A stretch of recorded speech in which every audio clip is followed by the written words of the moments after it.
Welcome to the Land Your Bet Sports Betting Podcast.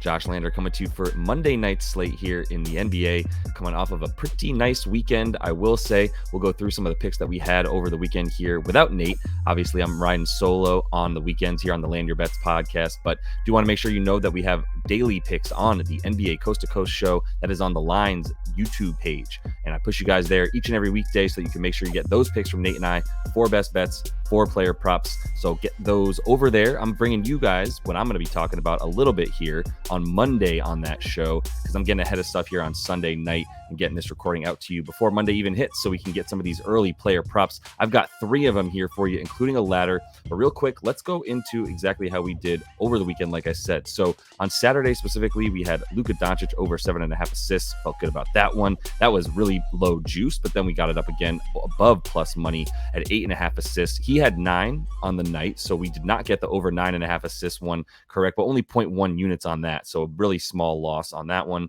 And then Jonathan Kuminga, hopefully you got to that line before the game started, where he was at about 10.5, I believe. I predicted him to have 13 plus points in that game, so that whatever you got him at, as long as you got him at over 12.5, that was a good number. And that's exactly what I was saying on Saturday when I put that video out, even though his line wasn't yet up. And when it did come out, it was even lower than I thought it would be. And he got the 13 points that I needed either way. So I ended up getting him at over 8.5 points and 9.5 points. Felt really good about it. Hopefully you guys got in on some of the Jonathan Kuminga action. And Steph let us down in the last prop there. We had a little same game parlay with he and SGA to get 30 plus points. SGA got 40 and Steph only got 25, despite a ton of volume and shooting and usage, as you would want to, you would come to expect from Steph when he's in the game.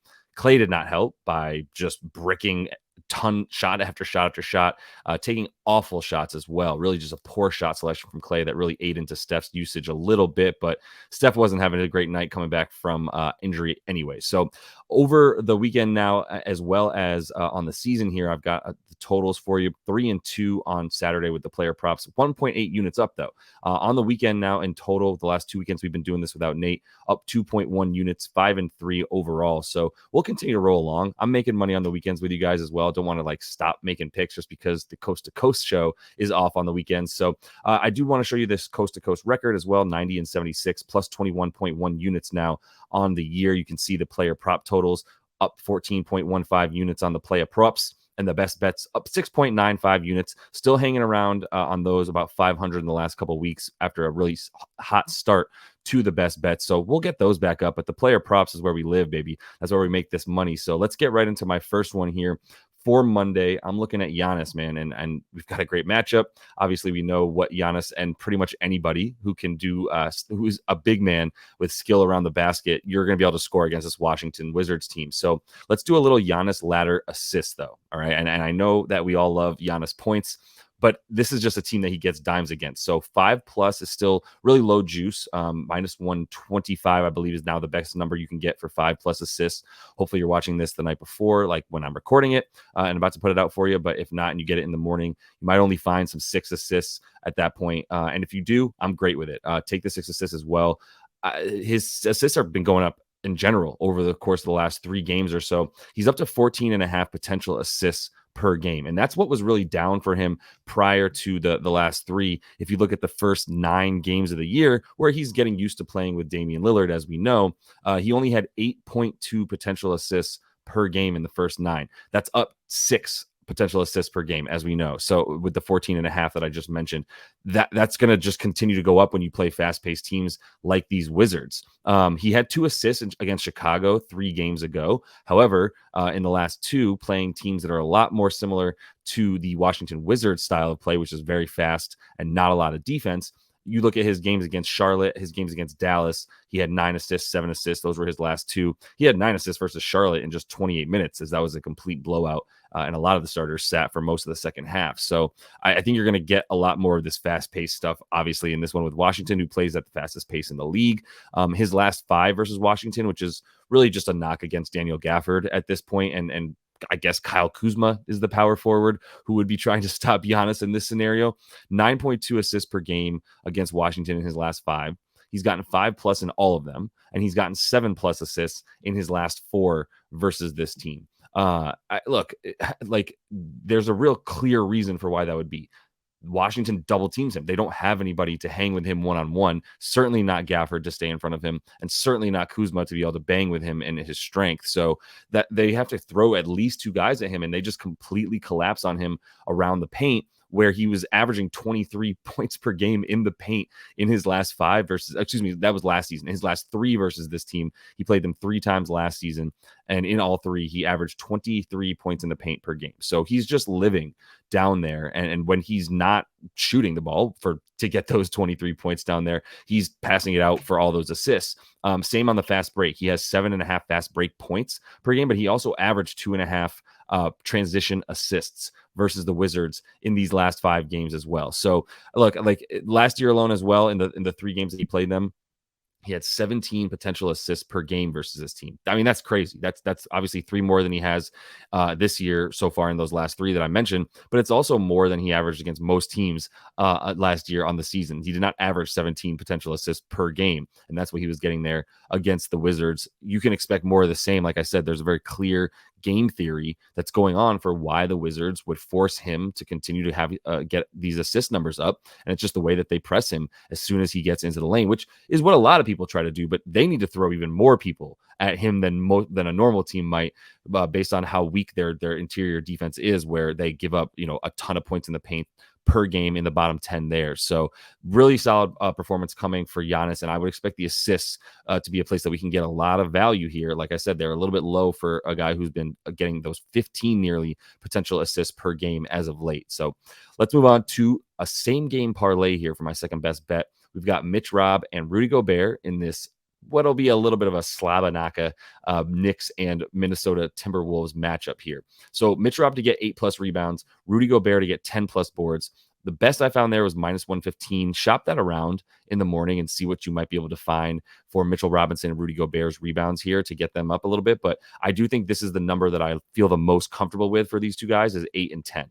And it's a fun matchup. I had to take some iteration of this big man matchup, which has been a pretty big, a pretty feisty one, honestly, over the last 3 seasons. Not like they're getting into it the way Draymond Green, say, and Rudy Gobert might get into it. But Mitch Robb is not one who seems to be super fond of Rudy Gobert, as are a lot of guys in the league. But in this one, you can expect both of them to be playing big minutes. They're both super important to their teams, as we know. And Rudy Gobert is going to play the 32 to 35 minutes as long as he doesn't get in foul trouble. Mitchell Robinson will be in there anywhere from, he's usually playing anywhere from 28 to 33 minutes, right? And he's going to get at least 33, depending on how many Rudy plays, because they're going to be going up against each other, needing to be on the floor at the same time.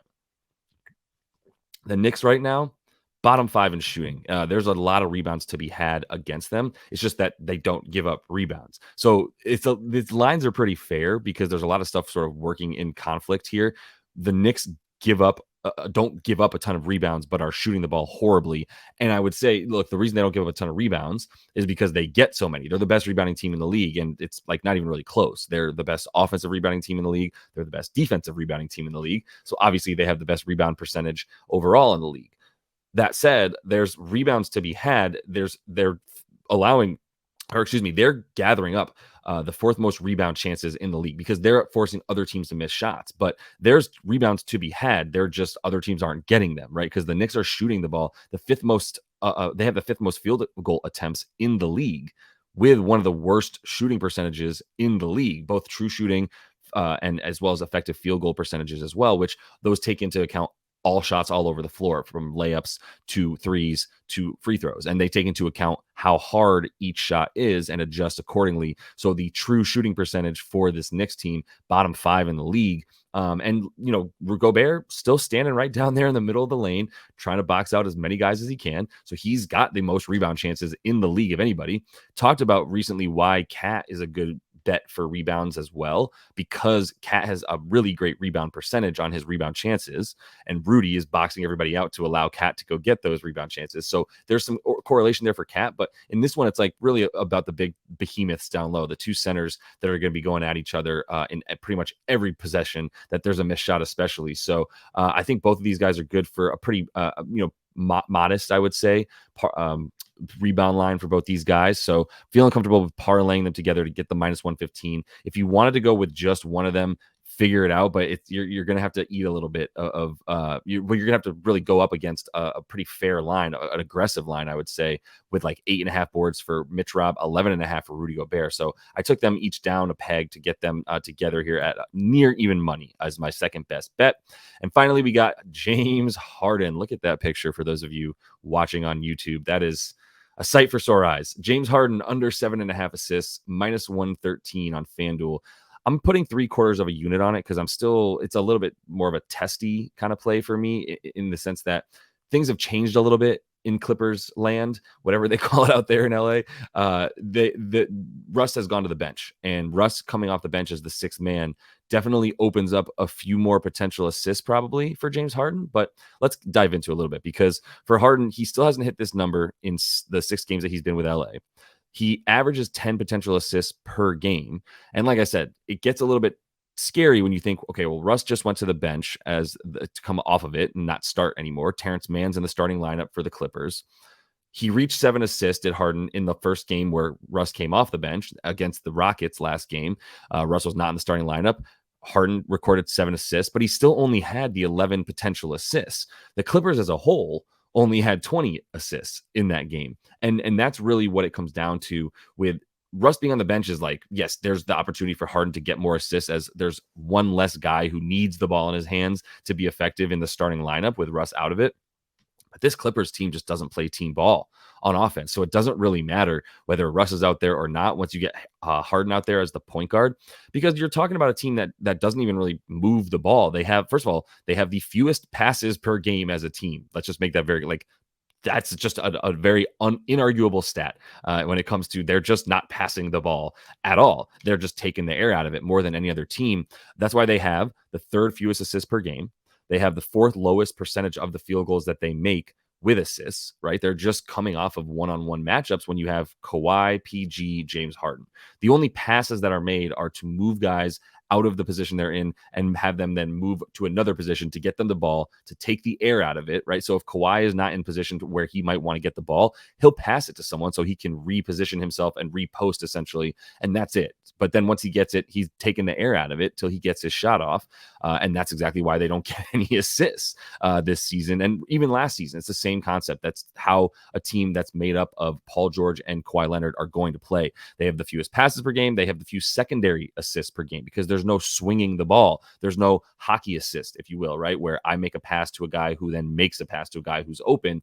That first pass is so crucial to getting the second, the secondary assist. It's super crucial to having open shots as a result of ball movement. And they just don't do that, man. So that's why they also have the 4th fewest assist points created. They're not even putting their guys in positions to get potential assists, right? That they only get 20 assists a game on the 3rd fewest potential assists even possible. So nothing to really like about team ball. If Harden is going to actually somehow take an alpha stance in this offense and be the quote unquote point guard who really does set other guys up, maybe I'll get surprised and it'll sort of be a fool me once kind of situation, and it'll be more of a shame on them, and I'll see how it goes. But I'm really willing to put down here 3/4 of a unit to test it out, because he hasn't done it yet, and I don't see how he's going to do it on 11 potential assists per game. Like I said, even with Russ not in the starting lineup. So quick summary of what we're looking at here: that Giannis Antetokounmpo assist ladder is bet number 1, 5+ assists, 6+ assists, 7+ assists. So